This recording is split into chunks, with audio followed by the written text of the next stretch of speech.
창세기 45장 16절에서 28절까지의 말씀입니다.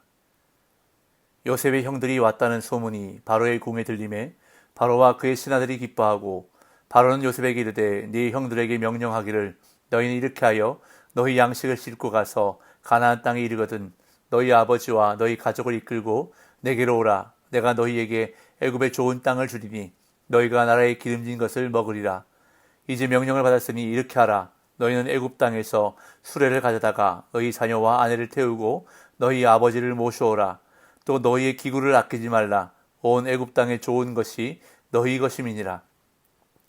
이스라엘의 아들들이 그대로 할세 요셉이 바로의 명령대로 그들에게 수레를 주고 길 양식을 주며 또 그들에게 다 각기 옷 한 벌씩을 주되 베냐민에게는 은 300과 옷 5벌을 주고 그가 또 이와 같이 그 아버지에게 보내되 순하기 10필에 애굽의 아름다운 물품을 실리고 암나기 10필에는 아버지에게 길에서 드릴 곡식과 떡과 양식을 실리고 이에 형들을 돌려보내며 그들에게 이르되 당신들은 길에서 다투지 말라 하였더라.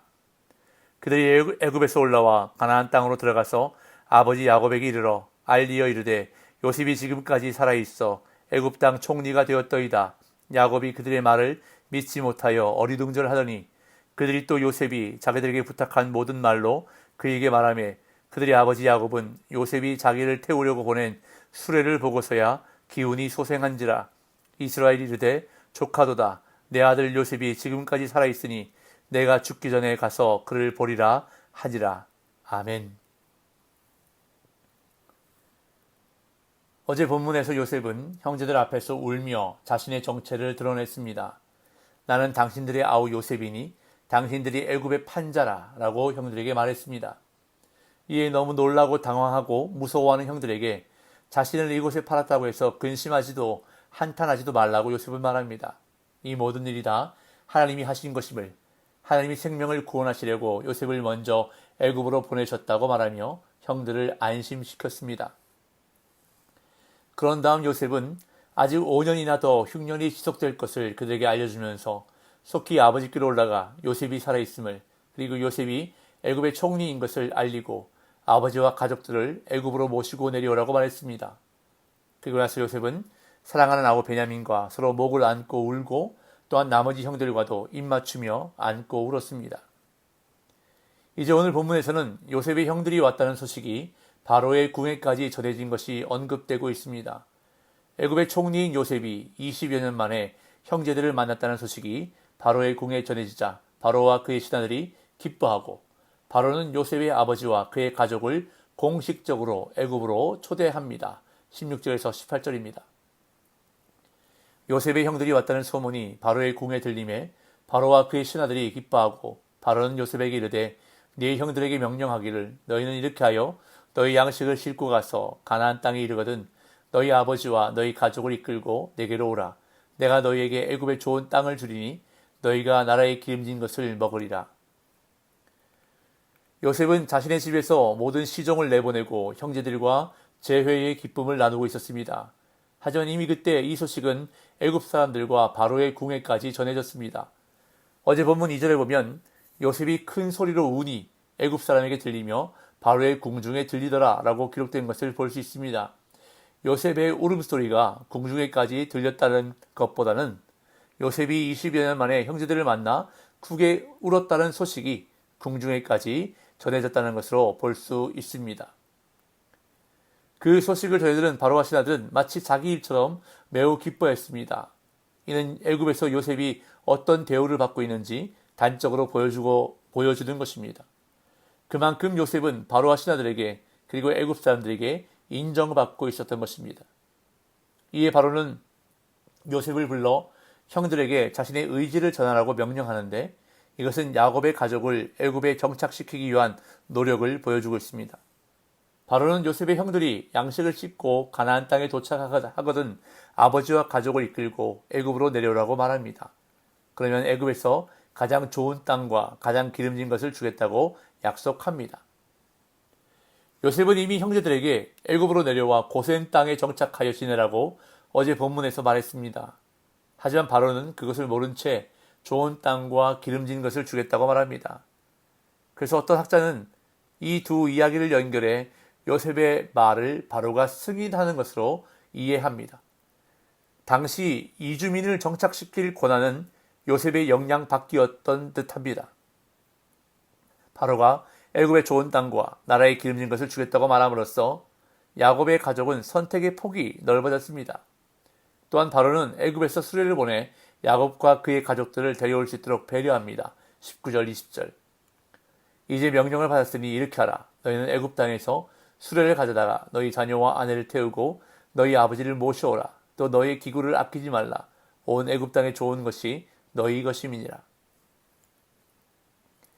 여기서 말하는 수레는 커다란 바퀴가 달린 황소가 끄는 덮개 있는 수레를 말하는 것으로 나이가 많은 야곱을 비롯하여 여인들과 어린 자녀들이 먼 거리를 이동하는 데 도움을 주기 위한 것입니다. 그리고 마지막으로 바로는 야곱의 가족에게 너희의 기구를 아끼지 말라라고 말합니다. 여기서 기구로 번역된 단어는 일상생활에 필요한 일체의 용품들을 말합니다. 즉 가재도구나 살림살이 등을 아끼지 말고 버려두고 속히 오라는 것입니다. 혹시 아버지가 형들의 말을 믿지 못하고 애굽으로 내려오는 것을 거절할까봐 요셉이 염려했던 것처럼 바로는 그들이 살림살이나 거처할 것 때문에 애굽으로 내려오는 것을 주저할까 염려했던 것입니다.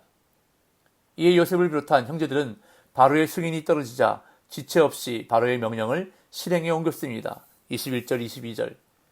이스라엘 아들들이 그대로 할세 요셉이 바로의 명령대로 그들에게 수레를 주고 길 양식을 주며 또 그들에게 다 각기 옷 한 벌씩을 주되 베냐민에게는 은 300과 옷 5벌을 주고. 요셉과 그의 형제들은 바로의 명령을 그대로 실행에 옮겼습니다. 요셉은 형들에게 수레와 길 양식을 주고 옷을 한 벌씩 주었습니다. 그런데 요셉의 이야기에서 옷은 아주 중요한 의미를 가지고 있습니다. 과거에 요셉과 형들 사이에 불화 원인 중 하나였던 것이 요셉의 채색 옷이었습니다.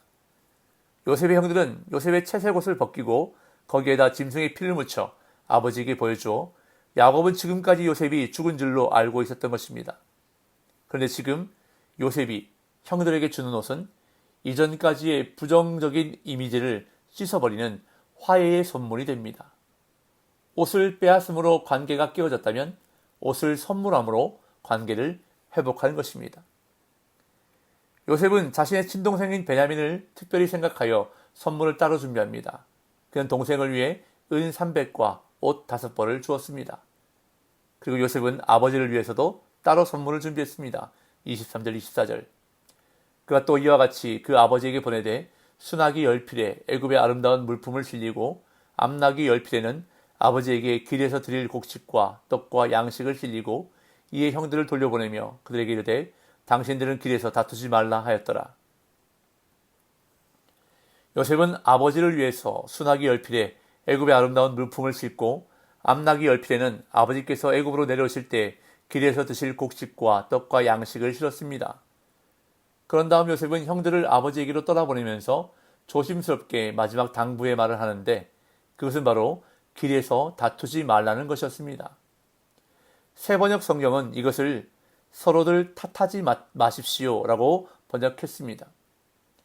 형들이 과거에 요셉을 애굽으로 판 일을 두고 서로에게 책임을 떠넘기며 다툴 우려가 있었기 때문입니다.